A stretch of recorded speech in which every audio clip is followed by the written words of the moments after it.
Hello, this is Dr. Nanette Hoxon from the Altar of Mary. So nakita niyo na ngayon, meron na ako sa FB page ko na, anong tawag doon? The Museum. Yung The Museum, yun na yung mga revelations, visions, ng laman ng utak ko. Remember, nasa Altar of Mary, vlog ko na sinabi ko, ingatan nyo ang utak nyo. Ingatan nyo ang consciousness nyo. Huwag nyo ibigay sa subconscious. Ano yung subconscious?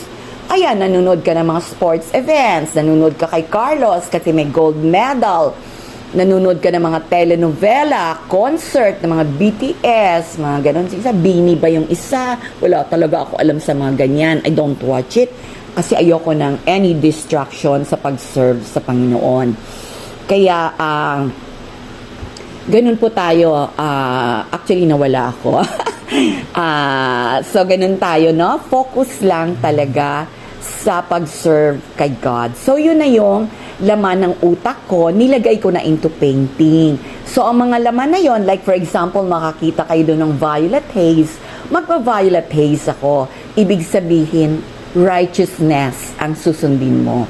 So, for example, nandyan ka, nakikitaan kita na parang masama ang ginagawa mo, mag-violet haze ako. Same is true with Carlos, no? So, titingnan natin kung kaya pa siya ng, ni God, no? Ng color ni God, the violet haze, kung pwede pa siyang i-haze, no?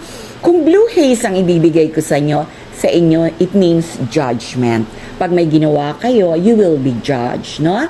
Tulad niyan yung nakikialam kayo sa pera ng mga asawa nyo, na yung asawa nyo hindi na makapagbigay sa pamilya at pinapakaialaman nyo, blue haze ka sa akin.